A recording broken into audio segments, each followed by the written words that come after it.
Est-ce que vous savez qu'on peut abuser tout le monde? Mais ce n'est pas tout le monde qu'on abuse. Est-ce que vous savez que ce n'est pas tout le monde qu'on abuse? Il y a des gens que tu ne peux pas faire ces conneries avec eux. Parce que ces personnes vont te claquer la porte au visage, te dire basta, je n'accepte pas ça, je ne tolère pas ça, ça ne marche pas avec moi. Et donc dans cette vidéo, il est question de voir 5 types de personnes qu'on peut abuser facilement.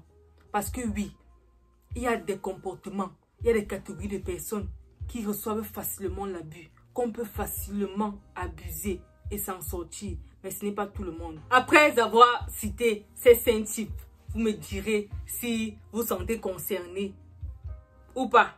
Ok? C'est tout de suite et c'est maintenant. N'hésitez pas à liker la vidéo si elle vous plaît et si vous êtes nouveau sur la chaîne, n'oubliez pas de vous abonner et d'activer la notification pour ne rater aucune de nos prochaines vidéos. Hello les amis, vous êtes bel et bien sur la chaîne Poema Mela. Je suis Mela. Poema c'est nous. C'est nous tous. Pourquoi? Parce que nous sommes tous des ouvrages de Dieu. Parce que c'est ce que Poema signifie. Sur cette chaîne, nous parlons de quoi? Développement personnel, relations humaines, la foi, tout ce qui tourne autour. Ok, est-ce qu'on peut commencer la vidéo? Le premier type de personnes, et accrochez-vous, qu'on abuse facilement de, ce sont des personnes qui n'ont aucun pouvoir financier. C'est triste, mais c'est vrai. C'est triste, mais c'est vrai. Même les écritures que nous avons très bien citées, dit quoi? Même la sagesse du pauvre est méprisée. Le mépris, c'est de l'abus. Même la sagesse du pauvre est méprisée. Donc tu es sage, mais tu es pauvre.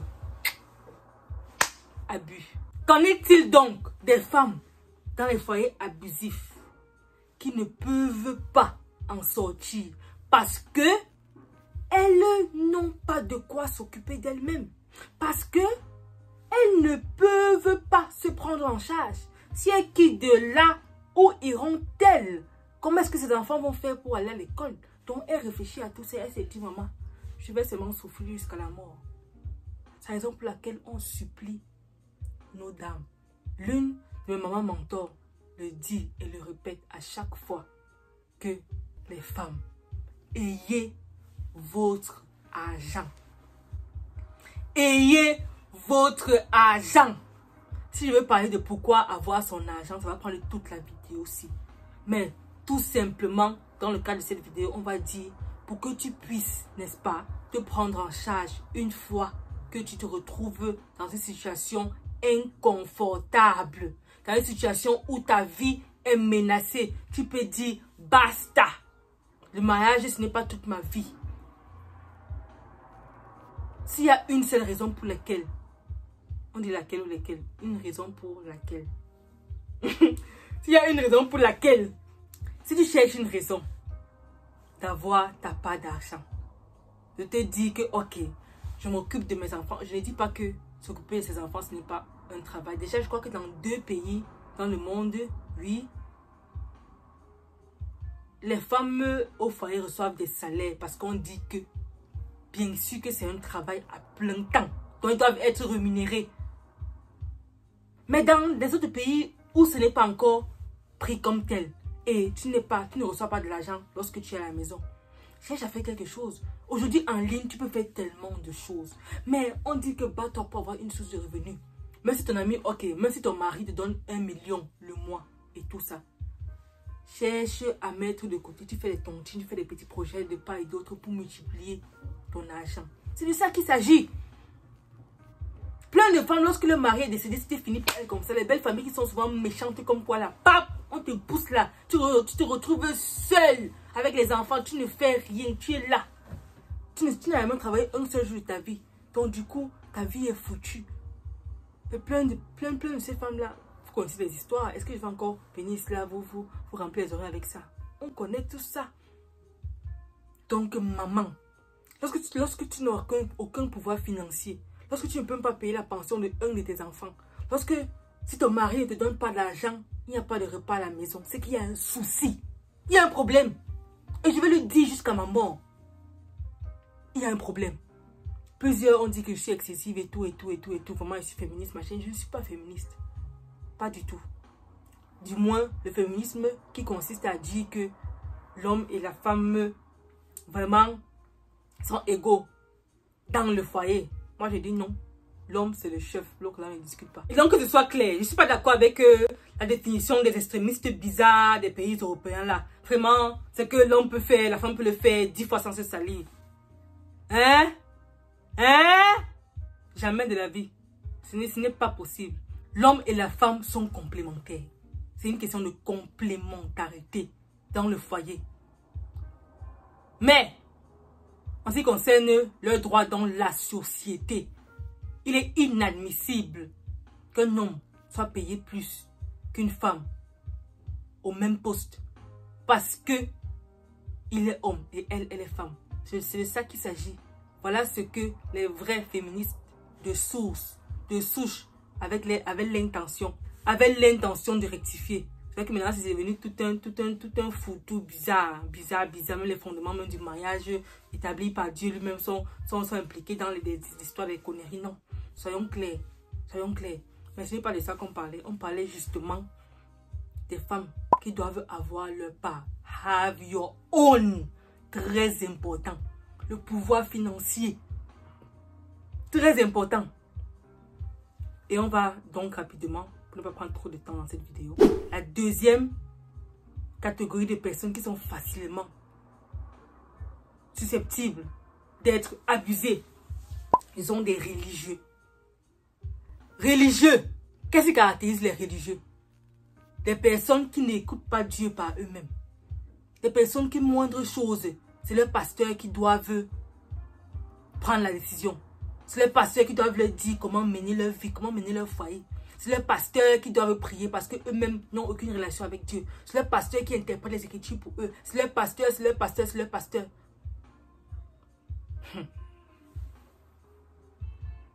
Des personnes qui sont laissées endoctriner, qui n'ont pas reçu le bon message. Christ n'est pas une religion. Les histoires que fais ça, les 10 commandements, monte, descend et tout ça. Une femme en train de pleurer en larmes, abusée. Dieu est contre le divorce. Dieu a dit que si ce n'est pas l'adultère, tu ne sors pas. Voilà les comportements des mentalités religieuses. On a demandé que chrétiens et non religieux, mais bien-aimés dans le Seigneur. Des personnes qui vivent au dépens, ou bien on dit au dépens ou quoi. Des personnes que voilà, ils cherchent des prophéties pour tout et en tout. Vraiment, le prophète a dit que tu es ma femme. Vraiment, le prophète a dit que vraiment monter des angles et tout ça. Les religieux. Ayez votre relation personnelle avec Dieu entretenue. Chaque jour, parlez-lui parce que Dieu vous parle. Dieu ne fait pas le Congo ça. Hein? Dieu ne médite pas de vous. Dieu ne fait pas le Congo ça. Dieu ne porte pas ta chose comme ça là. Il peut raconter à tout le monde. Comme ça là. Seulement parce que voilà, toi, tu es là. Tu n'écoutes jamais Dieu. Tu fais ta part de choses. Dieu est obligé de dire que, ok, vraiment, va dire à mon enfant si que. Elle va dire, oh, ma chère professeur. Préfère, soyons chrétiens et non religieux. Et que la parole soit bien interprétée. Que la parole soit bien interprétée. Il y a des gens qui ont des interprétations de la Bible ici, que toi-même tu confirmes que, des personnes qui ont réussi à dire que David et Jonathan étaient des homosexuels. Vous comprenez qu'il y a un problème. On peut avoir la même Bible, mais une personne va te prendre des versets comme ça, te torturer ça, te monter, descendre. Donc tu vas te demander que, papa, rassurez-vous que vous êtes dans une église qui prêche la parole de Dieu sainement. Une bonne doctrine, qui ne met pas les fardeaux sur vos têtes. De Dieu a dit que fais ça. Qui ne met pas les fardeaux inutiles sur vos têtes. Il y a des personnes que la religion est en train de tuer ici. De tuer. Dieu, c'est la grâce. Quand on parle de grâce, on parle de faveur imméritée. On parle de bien plus que ça. Dieu, c'est l'amour. Si vous êtes dans une église où la grâce, l'amour ne prévalent pas, posez-vous des questions. Dans une église où ce n'est que la condamnation par-ci, par-là, où on dit comment moi une chose vous ayez en enfer, faites attention.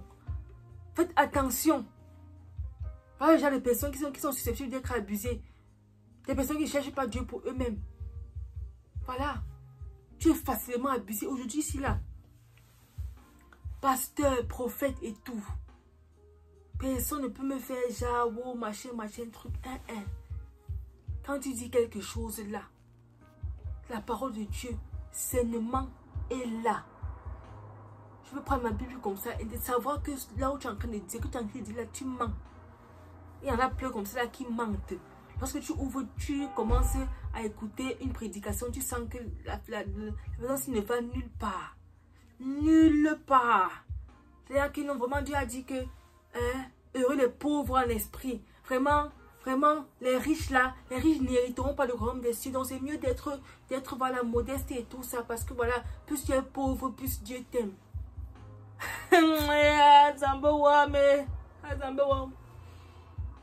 Et les gens qui osent dire que Jésus était pauvre sur la terre. Jésus pauvre.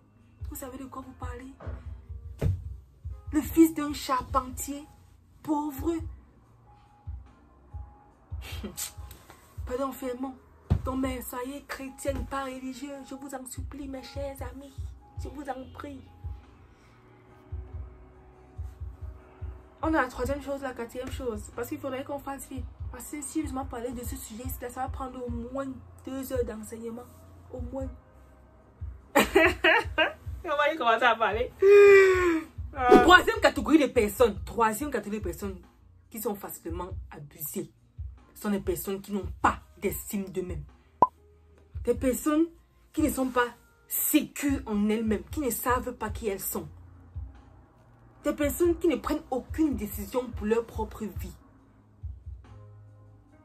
Aucune estime. Moindre chose, il faudrait que quelqu'un d'autre ait validé pour que tu prennes ça comme étant bien, comme étant bon.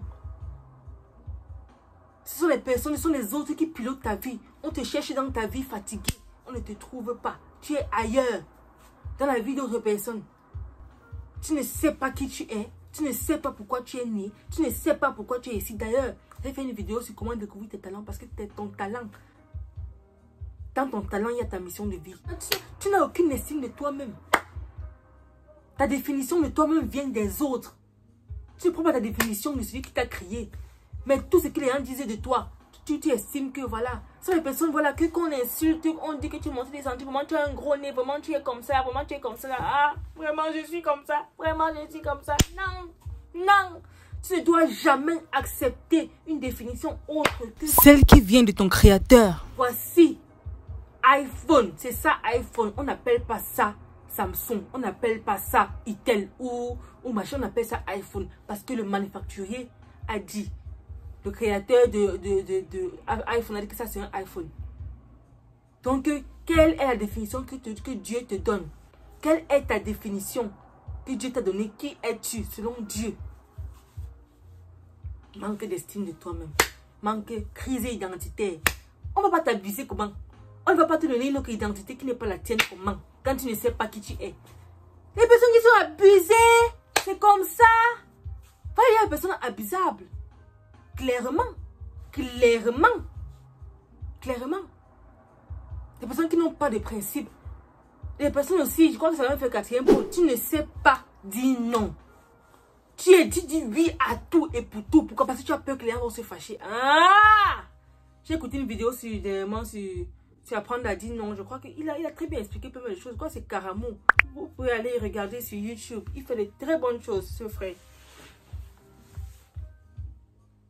Savoir dire non. Moi-même, à un moment, j'avais de la peine à dire non aux gens.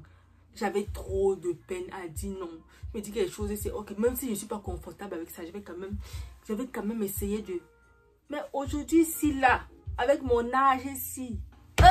Je pense que je dis même plus non que oui. Sérieux.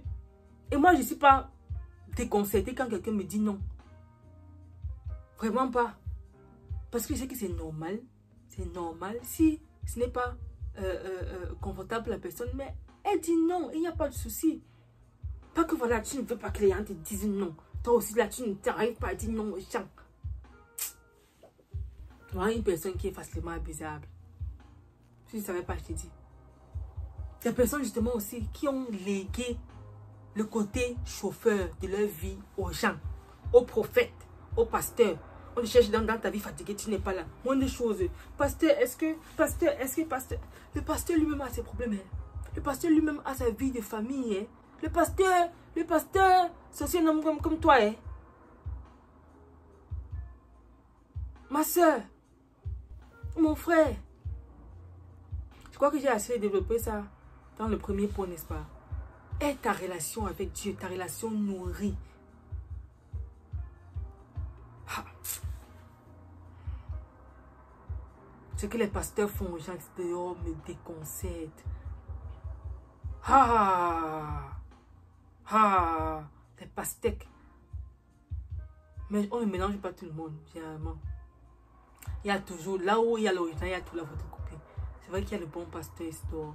Des pasteurs vraiment consacrés, des pasteurs vraiment, je vais dire quoi, qui n'ont pas peur de venir même dire que je me suis trompé à ce niveau. C'est des pasteurs. Plein de personnes sont menacées harcèlement parce qu'ils ont échoué dans la vie.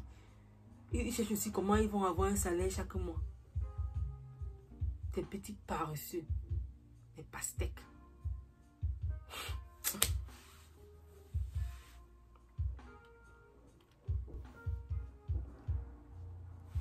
Donc je crois qu'on a fait 5, n'est-ce pas? Pour ceux qui comptaient, je pense au moins qu'on a parlé au moins de 5 choses. Donc c'est tout pour la vidéo, les amis. Faites-moi savoir, vous vous retrouvez dans quelle catégorie? Ou bien, ajoutons, n'est-ce pas, des points de 6, 7, 8, 9, 10, afin que plusieurs puissent savoir que voilà, si je suis dans une position où l'abus est inévitable, et voilà comment je peux faire, n'est-ce pas, pour pouvoir m'en sortir. Oui, il y a des personnes justement comme ça là, qui ne prennent aucune décision pour elles-mêmes, qui ne savent pas, des personnes qui ne savent pas qui elles sont, des personnes qui ne savent pas qui elles sont.